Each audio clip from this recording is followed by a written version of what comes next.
Naging viral yung confrontation ni Lebron at ni Stephen A. Smith noong nakaraan na ang hinala doon dahil yun kay Bronny.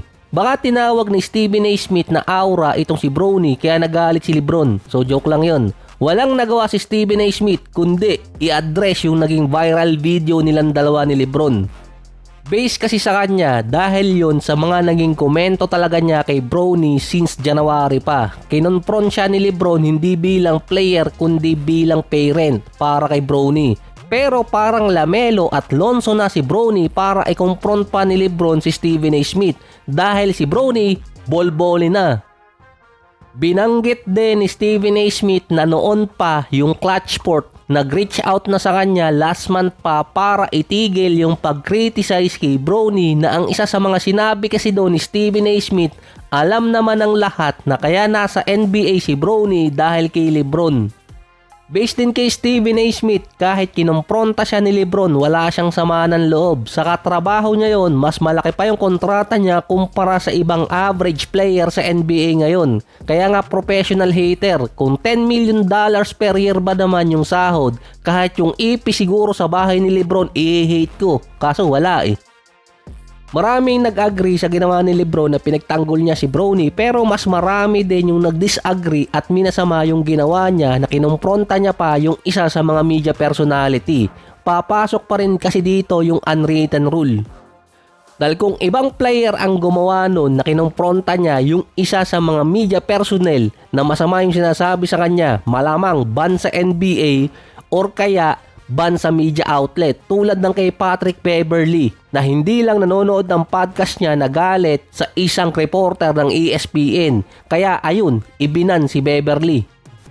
Based din kay Stephen A. Smith, hindi niya rin ma-repeat yung mga beat na sinabi ni Lebron dahil maraming mura doon. Talagang galit na galit si Lebron sa sinasabi ni Stephen A. Smith tungkol kay Bronny kaya magpapakabait na rin ako. Hindi lang naman si Stephen A. Smith ang merong komento na hindi rin magugustuhan ni Lebron. Meron din doon si Charles Barkley na kahit yung buong Lakers organization na minsan din nagko-call siya ng game. Ang sinabi kasi ni Stephen A. Smith doon sa litanya niya kaya nagalit si Lebron dahil sinabi niyang nasa NBA lang si Bronny dahil kay Lebron. Si Barkley naman since October 22 pa lang opening night, sinabi niyang si Bronny hindi pa ready sa NBA. Kailangan niya munang mapunta ng G-League. Siya din yung unang player na maiisip sa buong NBA ngayon na hindi pa talagang handa maglaro sa liga. Andun din yung pressure na makapaglaro siya ng maganda. Konektado rin yun sa sinabi ni Stephen A. Smith na nagkatotoo din yung sinabi ni Barkley noong October pa.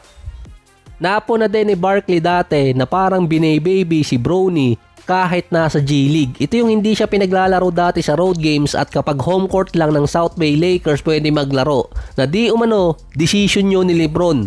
Hindi siya kinompronta ni Lebron. Malaki. Kung si Stephen A. Smith at si Barkley, mas personal kasi yung atake ni Barkley dahil nasa neutral ground siya. Si Stephen A. Smith naman, meron talagang side na pinili. Si Bronny James naman nakapaglaro ng 18 games ngayong season na may total na 25 points, 8 rebounds, 8 assists, 4 steals at 2 blocks. Parang stats na yun ni Lebron sa isang game. May guaranteed contract pa siya. Si JJ Redick naman pinagtatanggol talaga si Bronny. Siyempre siya yung coach. Saka Bronny ako dito, nagagatasan ko para sa content. Yung ibang player hindi magatasan eh. Yung iba injured pa.